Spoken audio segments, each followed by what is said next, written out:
In this report, we embark on a journey to unravel the essence of this complex phenomenon, from understanding the concept of climate change to exploring its profound importance, delving into its intricate causes, and confronting its tangible impacts. We illuminate the urgent need for collective action. Join us as we navigate the depths of this global challenge, revealing the imperative of addressing climate change with resolve, wisdom, and unwavering commitment. Good evening, everyone. This is Group 20, and we're gonna be talking about climate change.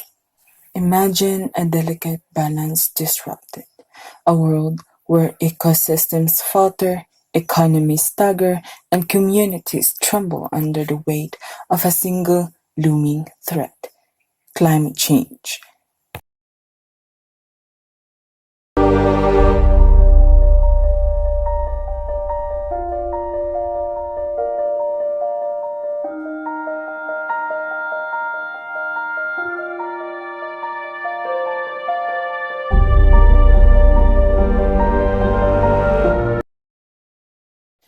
Climate change is the disruption of Earth's climate patterns, primarily driven by human activities such as burning fossil fuels and deforestation. Let's delve deeper into this concept. Imagine Earth's climate system as a delicate balance, finely tuned over millennia. However, in recent centuries, human activities have thrown this balance out of whack. The consequences of these human-induced changes are profound, which would be later discussed further in the report. So next is the importance of addressing climate change. So nganong importante na ma-aware ta about climate change? Tungod kay atong planet is in critical condition for several reasons. So importante jud na be responsible jud ta ni Mother Earth for the preservation of our planet's ecosystems and biodiversity. So now on, let's talk about environmental importance, social importance, economic importance, and global significance. So first is environmental importance or environmental preservation. Tungod kay ang climate poses a significant threat to ecosystem and biodiversity, maong naa na dayon banta sa pagtaas sa temperature, shifting weather or kanang paglahi sa klima o kanang extreme events like hurricane or pagkusog sa ulan na mao na dayon mag cause og floods, wildfire, geoparadise habitats nga maoy nag lead to lost living species, pagkamatay sa mga hayop, and ecosystem degradation. So the second is social importance. By addressing climate change, we can reduce the impact of this disaster and saving lives. Tungod kay ang climate change dili lang sa environment maka-affect. Syempre, it can also affect to the marginalized communities, vulnerable population, and including low-income communities. Kining low-income communities, example ani is kanang mga indigenous people. Majority of climate change has a big impact to indigenous people tungod sa ilang cultures and way of living. Tungod kay indigenous people have a close cultural relationship with the environment, diha nakadepend ang ilahang source of food, and para mo survive sila kinahanglan nila kanang land and natural resources. So kung mag climate change, unsaon na lang man sila.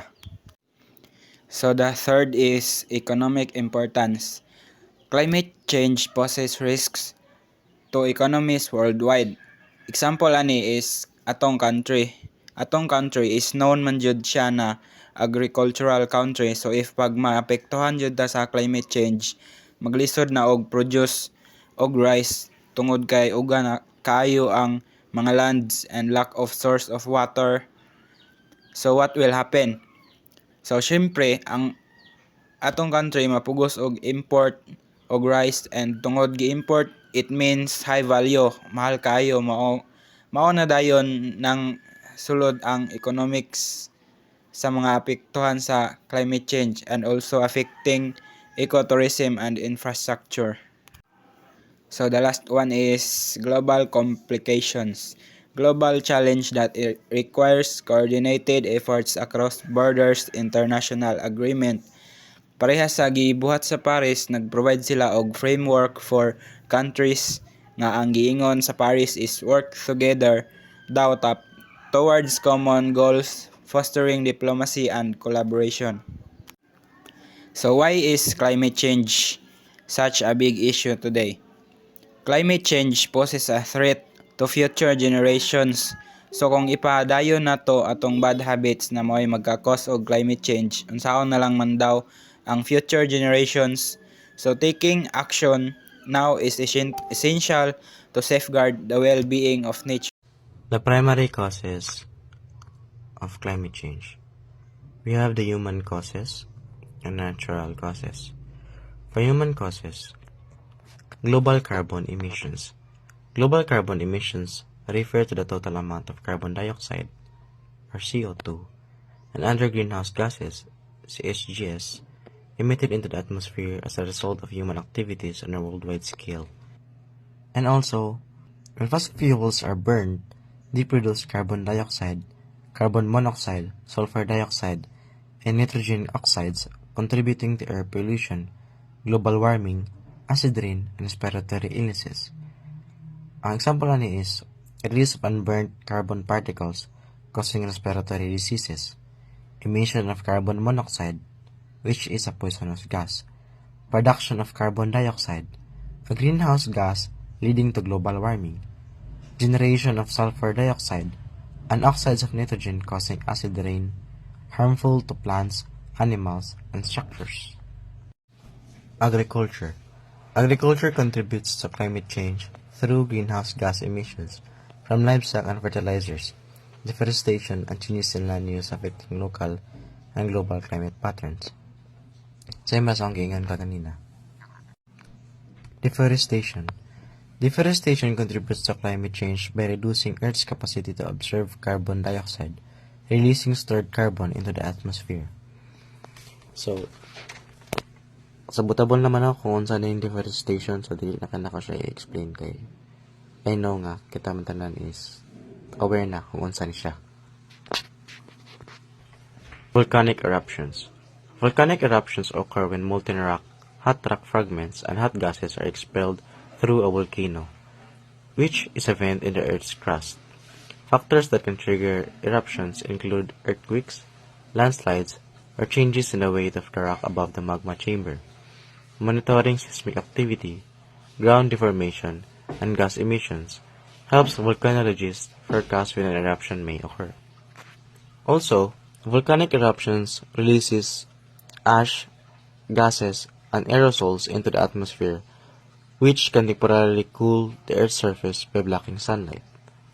Solar radiation.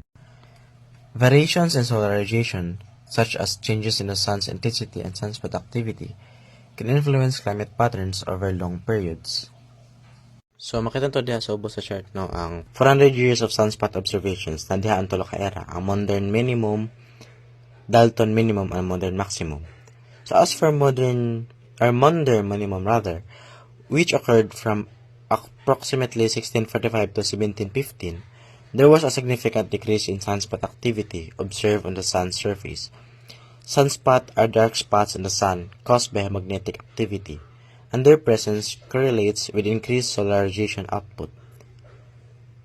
However, during the modern minimum, sunspot activity was unusually low, leading to a decrease in solar radiation reaching Earth.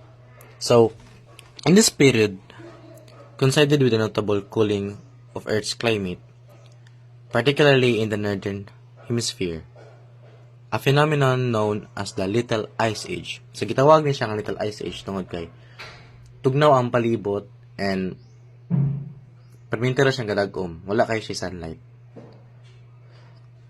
The reduced solar radiation during the modern minimum is believed to have contributed to cooler temperatures and altered climate patterns during this time.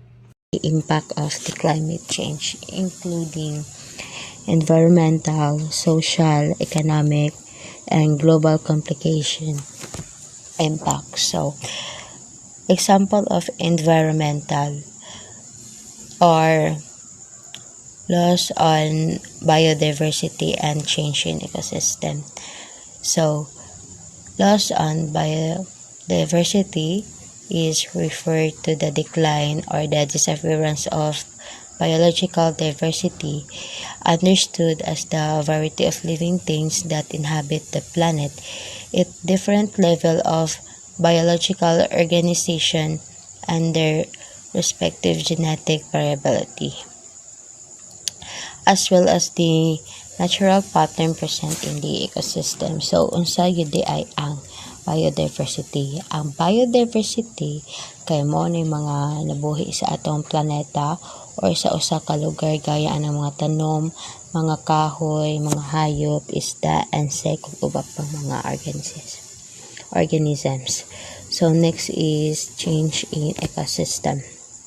So ecosystem, the interactive system of living and non-living organism in the specific location, change slowly over time. When new plant and animals arrive in the area, they either thrive or struggle. Thriving species sometimes replace native species. When this happens, the system as the whole begin to change. So next is social impact. So nabilang sa social impact kay si health implication and displacement of community. To sum up the topic, ang climate change nag-refer sa long-term shift sa global temperature and weather patterns. Kasagaran magud kay caused by human activities parehas anang greenhouse gases. So this leads to impact like pagtaas sa sea levels, extreme weather events, pareha anang hurricanes, karon nga ang hitabo is ang grabe nga init og ang baha. Also the ecosystem disruption kanang sunog. So kadali ra siya mahitabo pero long term ang iya impact sa ecosystem. Okay. Climate change is a pressing global challenge that requires urgent attention and action from individual, community, governments, and worldwide. Understanding the concept of climate change, its causes, and its impacts are crucial for informed decision making and effective response strategies. The importance of addressing climate change cannot be overstated, as it affects not only the environment but also our economies, societies, and global security. Okay. Mao nang collective efforts like community service or bayanihan is importante jud to address the climate change.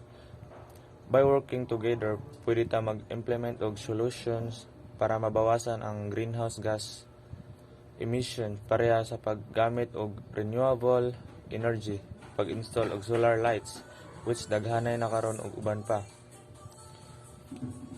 We can protect those vulnerable communities and also ma-preserve nato ang atong planet for future generation by implementing these solutions.